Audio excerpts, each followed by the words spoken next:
오늘 욥기 1장 20절에서 21절까지 말씀입니다. 사실은 우리 1장 전체의 말씀이고요. 우리 제목은 욥의 믿음과 우리 축복으로 하는 제목으로 은혜 받도록 하겠습니다. 욥은 정말 우스 땅에 살고 있는 사람이고요. 하나님이 그를 온전하고 정직하며 하나님을 경외하고 악에서 멀리하는 자라고 인정을 해주셨습니다. 하나님께서 복을 주셔서 우리 7 아들과 3 딸이 있었고 정말 양과 소와 나귀가 수천 마리의 무수하고 종들도 많았습니다. 그래서 동방에서 가장 부유하고 존경받는 사람으로서 우리 약 BC 2000년 아브라함 시대에 살고 있었는 분인데요. 모든 것을 다 갖춘 당대 완전한 의인으로 하나님 인정을 받았습니다.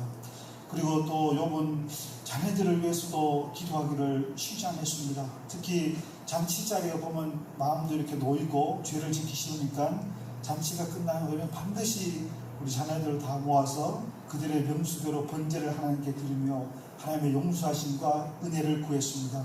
그러나 이것을 사단이 계속 주시하다가 우리 하나님 앞에 나와서 참수하기 시작했습니다. 사단은 그 본성이 참수하는 자입니다. 끊임없이 들추고 하나님을 고발하고 고사질합니다. 그것이 바로 사단의 역할인데요. 하나님은 그때 욥의 그 높은 경건을 칭찬하시면서 너가 한번 해봐라. 네가 욥의 경건을 네가 무너질 수 있는 봐봐라. 이렇게 허용을 하셨습니다. 그때 이 하나님은 완전히 다 허용하시는 건 아니고 아주 조건적인 허용을 하셨습니다. 그래서 절대 그 몸은 건드리지 말아라 했습니다. 아니나 다를까 사단이 즉시 욥을 치기 시작했는데요. 무려 4가지 단계로 하루에 연속적으로 쳤습니다. 먼저 스바 사람들이 침입해서 소와 나귀를 약탈하고 종들을 살해했습니다. 그리고 또 있다가 하늘에서 갑자기 불이 내려왔습니다. 그래서 양과 종들을 불살랐습니다. 그리고 조금 있다가 갑자기 갈대아인들이 습격을 해서 낙타를 약탈하고 종들을 살해했습니다. 그런데 갑자기 큰 광풍이 불어서 집 내 기둥을 쳐서 집이 붕괴되어서 그 자리에 있던 10명의 모든 자녀들이 순식간에 목숨을 잃었습니다. 요거 보고를 받는 입장인데요. 종들이 와서 순차적으로 보고를 하는 기가 막혔습니다.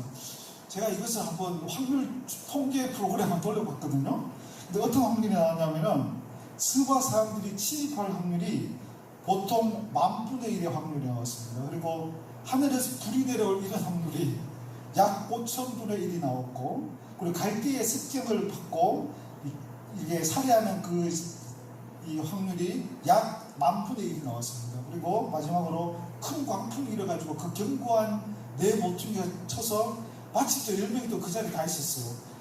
사망하는 이 사건은 약 10만 분의 1의 사건이고, 이 사건이 연속적으로 하루에 다 순차적으로 일어날 사건은 통계학을 프로그램 돌리니까 약 5,000경분의 1의 확률. 그러니까 이는 사실상 지구에서 인류의 역사가 시작되고 난 다음에 한 번 있을까 말까 하는 그런 확률이 나왔습니다. 그리고 로또에 비교하면 로또 1등을 당첨이 5주 연속 로또 1등에 당첨될 확률보다 더 이 확률이 더 안 나오는 확률입니다. 그러나 한마디로 말해서 이거는 초월적인 하나님의 허락하신 가운데 있는 사단의 역사였습니다. 정말 우리 가운데 이런 시련이 정말 절대 일어나지 않습니다. 왜냐하면 욥의 하나로 하나님이 허락하셨기 때문입니다. 이 사건을 보면은 마치 예수님의 사건과 똑같습니다. 예수님이 인류의 모든 죄를 짊어지시고 유일하게 십자가에서 못 박히시고 모든 죄를 다 대속해 주셨습니다.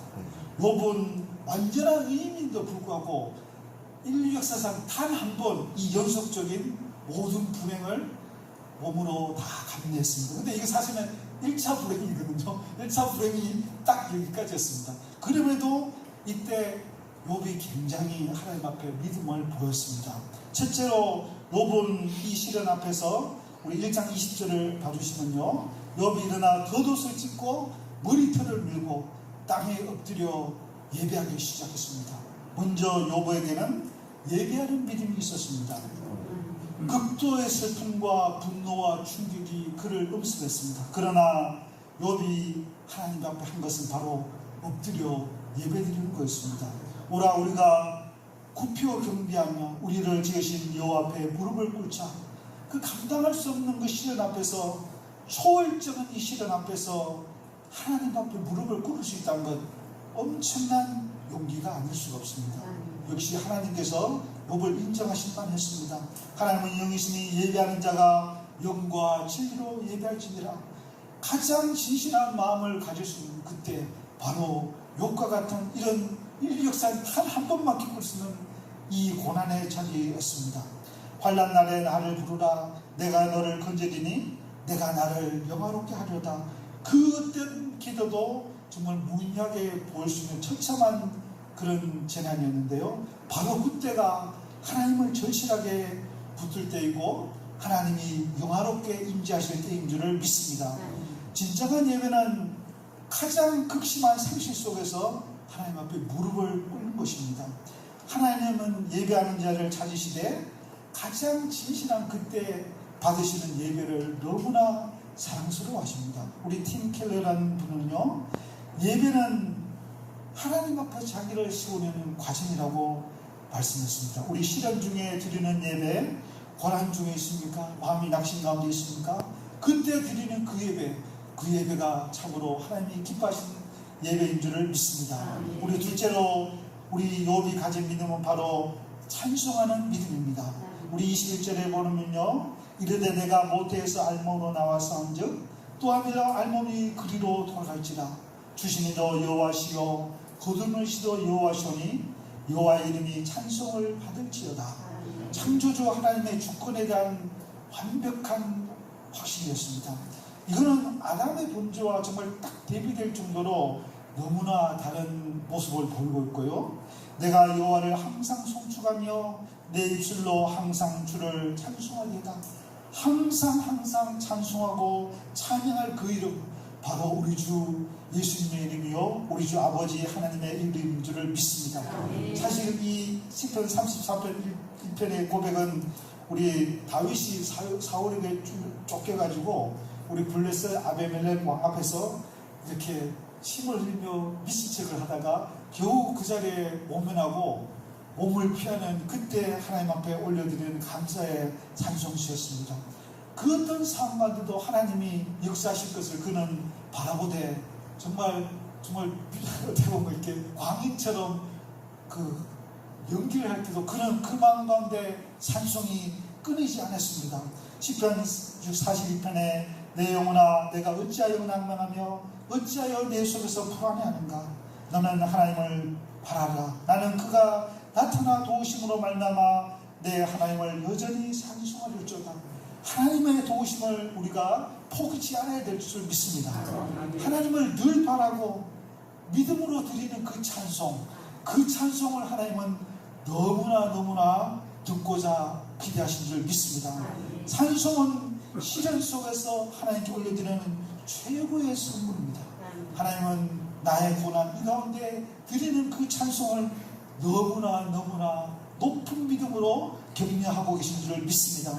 하나님을 향한 우리의 찬양은 바로 어두운 순간에 놀라운 밝히는 등불이 됩니다. 우리 찬송의 믿음, 그것이 바로 우리의 삶에 놀라운 빛 대신 예수님이 찾아오시는 길인 줄을 믿습니다. 시련 중에 찬송하는 그때 사단은 두려움에 떨 수밖에 없습니다. 왜냐하면 그것이 바로 초월적인 믿음이기 때문입니다. 욥의 이 찬송은 사단에게 엄청난 치명적인 놀라운 좌절을 안겨주었을 것임에 분명합니다. 우리의 믿음으로 오늘도 사단이 정말 좌절할 정도로 하나님께 찬송드리고 믿음으로 나아갔으면 좋겠습니다. 우리 셋째로 우리 욥이 하나님께 올려드리는 믿음은 바로 원망하거나 범죄하지 않는 믿음이었습니다. 우리 22절에 보면요, 이 모든 일에 욥이 범죄하지 아니하고 하나님을 향하여 원망하지 아니하니라.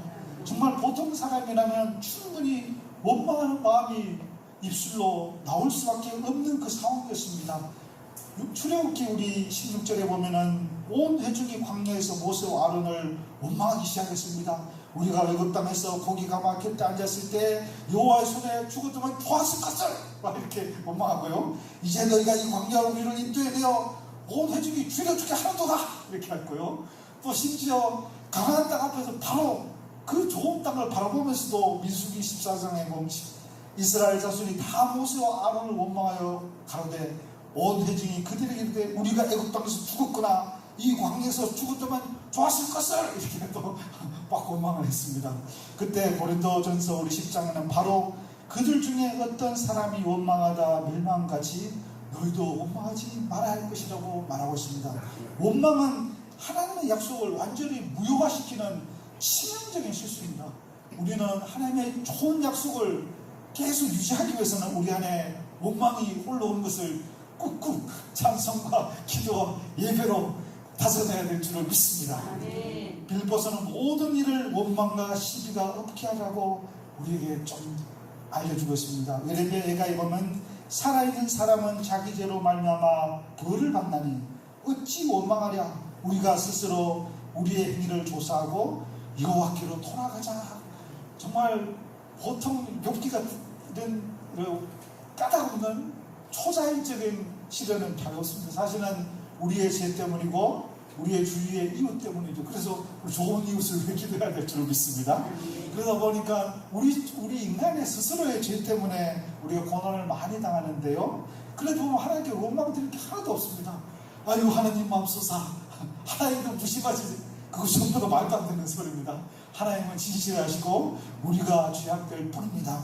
감사하지 않는 마음은 결국은 원망이 터져나오고 흐를 수밖에 없는 것이고요. 그러나 우리는 믿음으로 원망을 대체해야 될 줄을 믿습니다. 찬송으로 두려움을 몰아내야 될 줄을 믿습니다. 원망은 고난을 깊게 할 뿐이고 감사는 고난을 능히 거스르게 할 줄 믿습니다. 원망이 고난의 문제를 절대 해결해 줄 수 없습니다. 감사와 회개만이 이 고난의 가시밭길을 신속하게 통과해서 하나님의 약속을 우리의 삶에 성취하게 하시는 지름길인 줄을 믿습니다. 우리 에드워드 모터라는 분이 있었는데요. 이분은 참 불우한 환경 가운데 있었습니다. 가구 공장에서 일을 했는데 그의 마음속은 항상 불행, 좌절, 원망, 불조가 가득했습니다. 그래서 근데 그 마음 가운데 뭐가 있었냐면 부모님한테 버림받은 마음이 있었습니다. 그래서 세상과 사람, 하나님을 향하는 원망하는 삶을 살고 나는 사랑받지 못했고 나의 사랑을 받아줄 사람도 없고 나는 진짜 고난스럽고 힘들다. 이것이 그의 입수가 삶에 가득했습니다. 그때 어느 날 한 교회를 우연찮게 지나가다가 마음이 끌려서 교회에 들어가게 되었고 목사님의 설교를 듣다가 예수님이 자기를 너무나 사랑하신다는 것을 순식간에 깨달았습니다. 십자가를 바라보면서 피를 흘리신 예수님이 지금 내 앞에서 피를 흘리신 것 같은 느낌으로 강하게 마음에 다가왔습니다. 그리고 그 안에 있는 모든 응어리진 버림받은 마음, 상처받은 마음이 어느 순간에 싹 사라지는 거예요. 마음이 가볍고 나도 사랑받고 있는 존재라는 확신이 확 드는 거였습니다. 그러다 교회를 나왔는데 세상이 막 가볍고 밝고 막 좋은 거예요. 그러다 목공소에 갔는데 가구 공장이 그렇게 환하게 보이고 질서 있게 보이고 일하는데 너무나 기분이 막 좋아지는 거예요. 그때부터 그는 일이 너무나 즐겁고 손님 오는 것을 맞이하는 것도 즐겁고 다 좋은 거예요. 그냥 일의 능률이 아그럴 수 없는 거죠. 그래서 그는 마침내 그 가구 공장의 사장까지 되었습니다. 그리고 찬송가 이 몸의 소망 무언가를 지은 분인데요.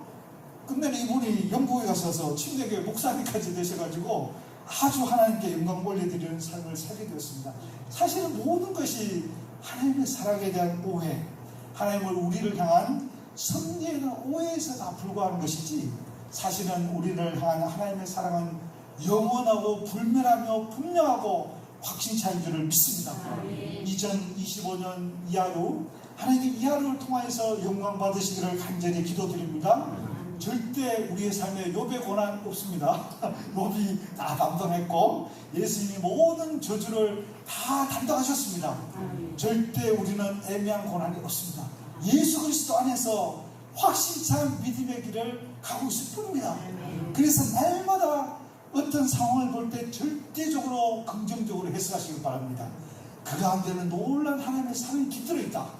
이것을 통하여서 하나님은 나에게 복 주시기를 원하시고 이것을 통하여 더 깊이 하나님을 사랑하기 원하신다는 기쁨으로 우리가 받아들이셨으면 좋겠습니다. 그리고 예수님을 바라보면서 예수님의 보혈이 우리의 삶의 가정에, 우리 교회 가운데, 직장 가운데 넘쳐나서 모든 것을 치유하고 모든 연약한 것을 감당하고 모든 기적과 축복을 이루는 이하를 위해서 우리가 간절히 기도드렸으면 좋겠습니다. 기도드리겠습니다.